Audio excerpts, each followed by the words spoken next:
Welcome back to another episode of Tales from the Trenches. We are taking our peer group stories and bringing them for you all so that way you can learn from some of the lessons that we've helped teach others or experienced ourselves. And Natalie, what are we talking about today? Well, today we're really going to be focusing on one-on-ones and, are you doing them? Are you doing them enough? And what's the importance of those? Yeah, that's one thing that's really, really important, right? Because last week we talked about new hires, right? So you hire somebody. Mhm. Now, how do you keep them with you, and how do you make sure they're doing a good job? And far too frequently, and I'm sure you find this as well, um is that some you say, well, someone's having trouble with an employee, and they're talking about that or whatever, and you say, well, what?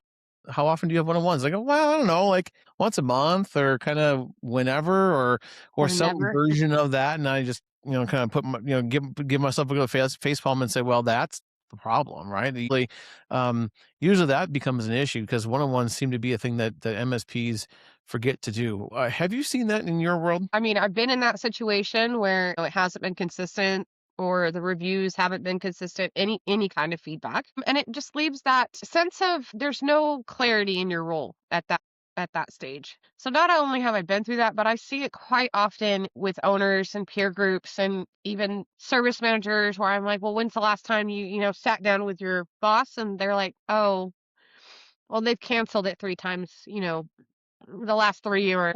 We talk every day, so it doesn't matter. And I'm like, no, that's just talking to someone. This is with intent. Okay. And so it Yep. happens very, very often when things are busy. MSP life is busy, but that is one thing you cannot shove to the side. 100%. I love how you put that. You talk to them with intent on helping them understand what's going on in the world, what's going on with the company, how their job is impacting things. Like all of those things are really, really, really important. And just a random hallway conversation or a once every 6 or 8 or 12 weeks, just check in randomly, maybe as you go to lunch or something. It doesn't cut it either, right? Because in my mind, I'm a big fan of more frequent, but potentially shorter one-on-ones Mhm. versus, these long hour-long one-on-ones every other week or once a month or something like that. Natalie, what if you had a cadence of like what a typical or a good one-on-one structure looks like for you, what would you think, or what would you kind of lay out there? Well, I was speaking from the way I did them, they were, 15 minutes. And then if it was one of my managers or my team leads or something, I gave it 30 minutes. But really, it's how are you doing? What wins have you had this week? What types of things are holding you back, and what are your barriers? And how can I help you push past those? Like what's holding you back from hitting whatever you need to hit this week? But I did not do one-on-ones. If there was behavioral or things that I needed to improve, I did those outside of one-on-ones. I love that.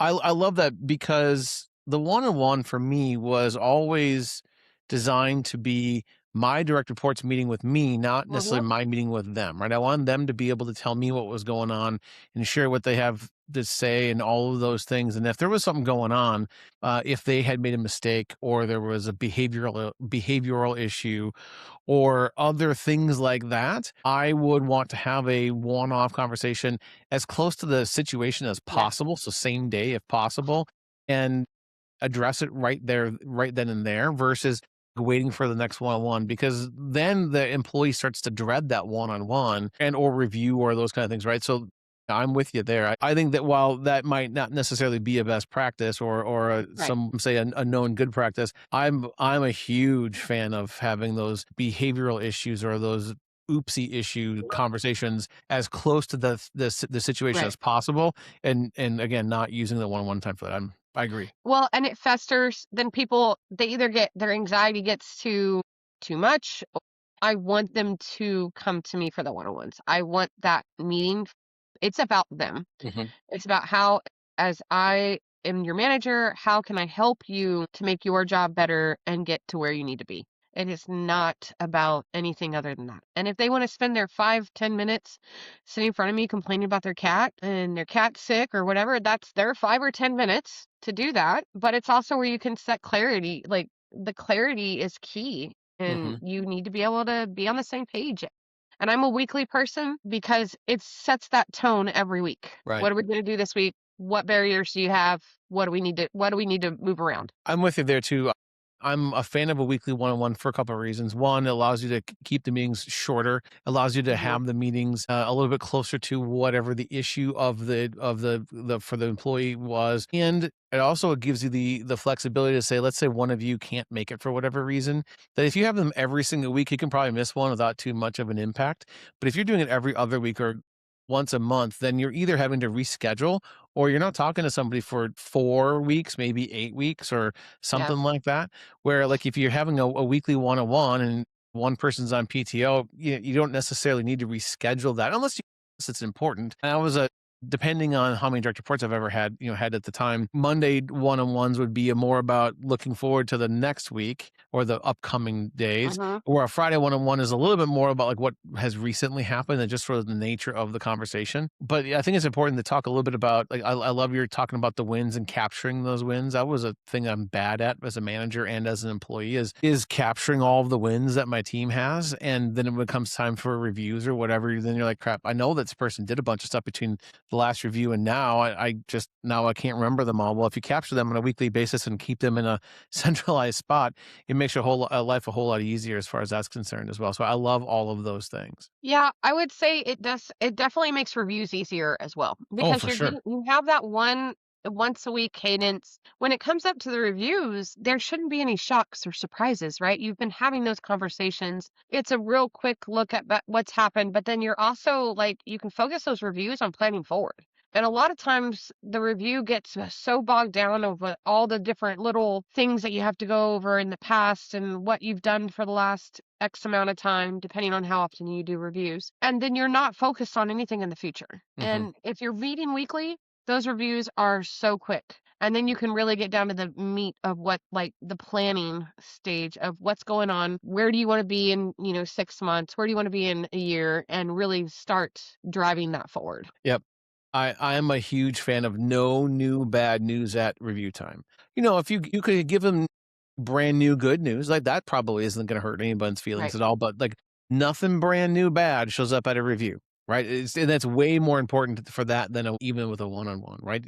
A one-on-one might be timely enough to have a conversation about a thing that happened, the day previous or something like that, and maybe you do that because it's easy. But it should be the exception to the rule. But never, ever, ever do you surprise somebody at a review.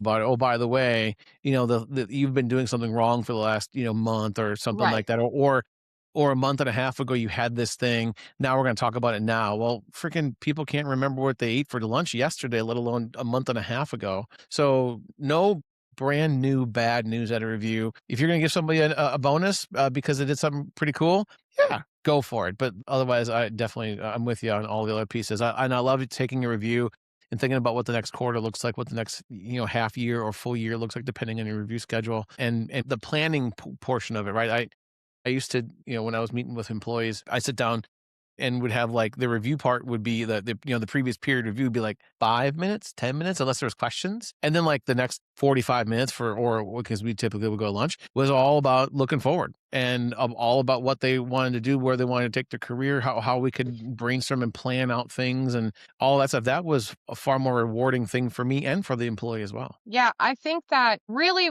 ideally for me about one-on-ones and those and reviews is consistency. Hmm.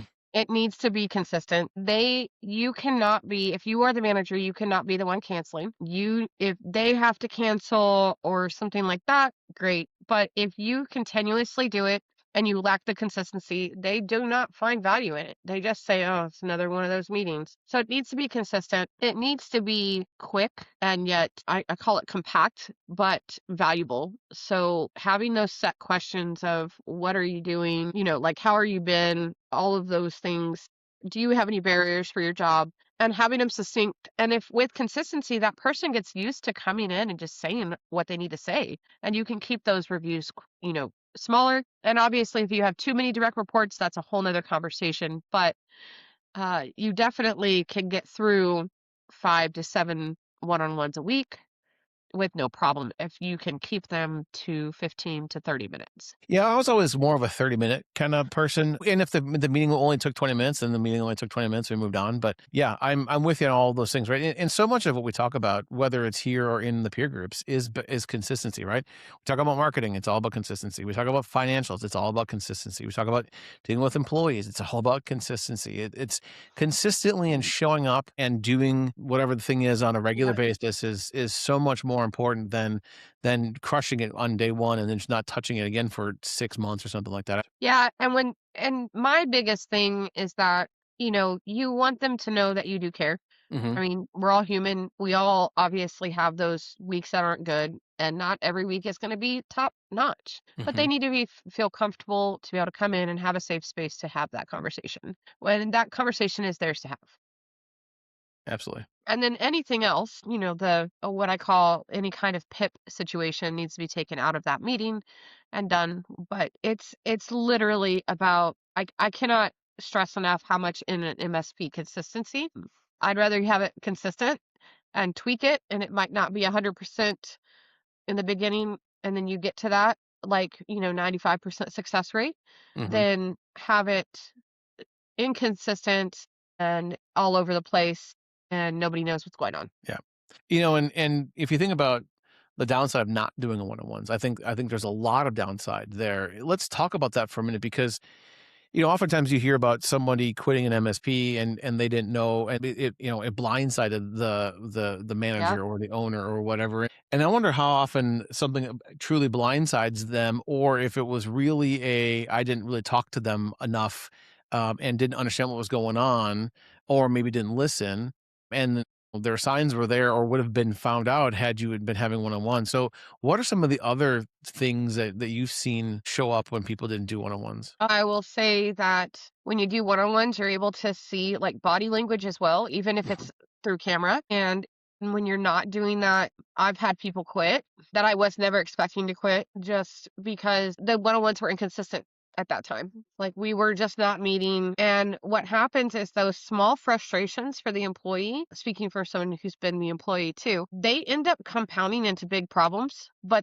it does that for the manager side too, where the manager is like, "Well, I'll talk to him," and then like I said, that word festering, and it ends up taking something that could have been very small, very like just put a pin in it and it's done, and turns it into a huge problem. And once an employee feels like they're already frustrated and they have huge problems, everything becomes a problem. And without those one-on-ones, you just really aren't seeing that, and you're not setting clear expectations. There's no clarity. The employee could be thinking they are doing just awesome, and you're in the background like this employee's got to go, and that has happened before too. Where it's just the alignment, you have to have that alignment to keep the systems running, so to speak.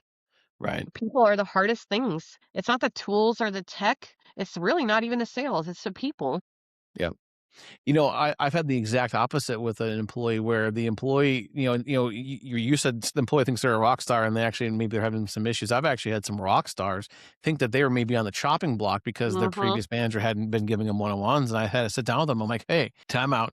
If I was starting a brand new business tomorrow, I'd want you on that team on day 1. Like, you need to understand that you are a good employee. You're doing a good job here. You are not on the chopping block. You wouldn't even be on the top 10, like, or whatever that looks like. I've absolutely had where this person is essentially living in fear of their Yeah. job because they haven't been having one-on-ones with their manager. And then when they start getting them, and they go, "Oh, okay."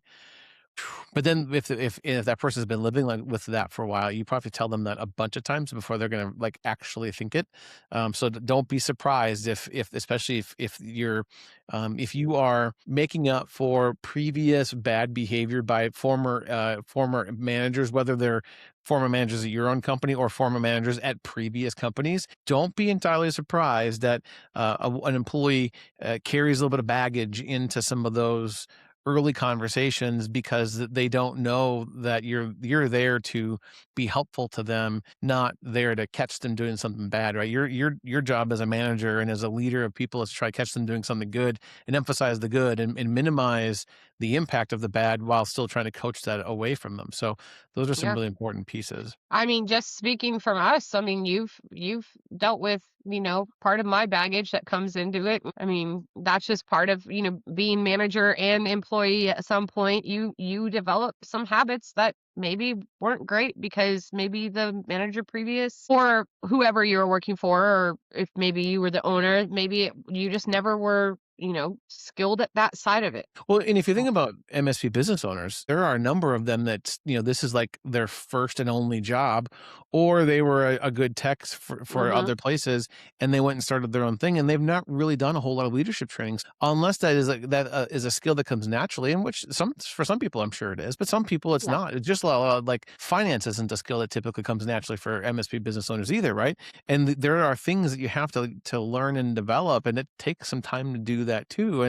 And this is where, like, the owners are busy, right? Especially if you think about it, an owner of a relatively small MSP, they skip one-on-ones and skip reviews because they're saving themselves some time, which they don't understand that saving time today creates a whole big Yep. time suck because that employee then leaves or does a bad job or does something and it creates all kinds of this cycle of having to hire and rehire and hire and rehire and having a bad company culture can really negatively impact your business. And if you aren't working on that as part of your own growth strategy a business owner, that is a dangerous proposition for you as well. Yep, I agree. I agree with all of that. The downside of not having them is definitely worse than just buckling down and doing it. Yep.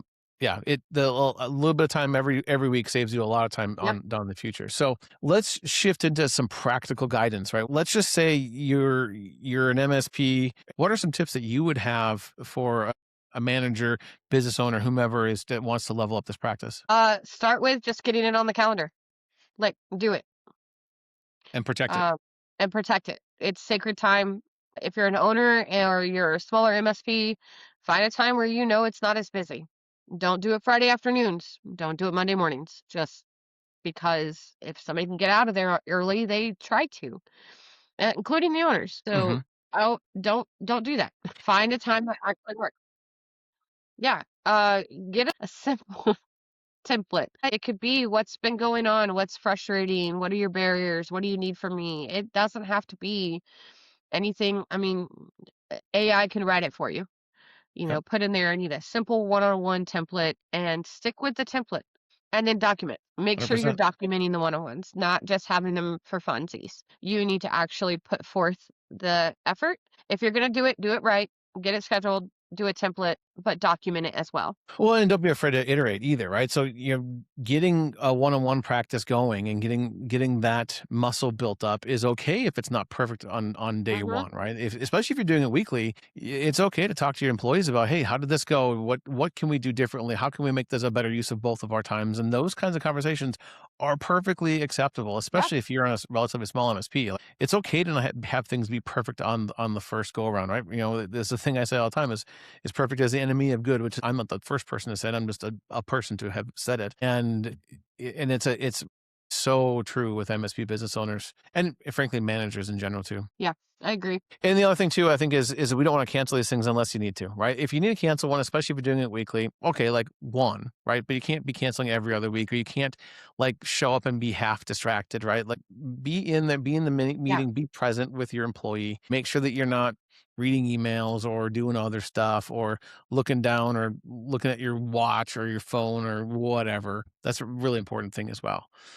And the reality is that this is one of those things that you're going to get better at over time. And so, just get out there, do some one-on-ones, do it well, iterate, and you'll be in a much better spot. Yeah. All right. With all of that, if you are at all looking for help with one-on-ones or help with growing leadership in your business, you should look at the PAX 8 peer groups. You should look at the PAX 8 instructor-led training.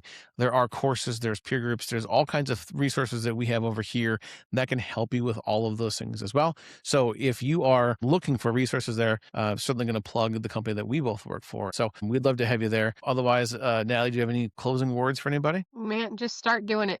It'll make it better. Yep, absolutely. All right. Well, thank you all for tuning in, and we'll catch you all next week.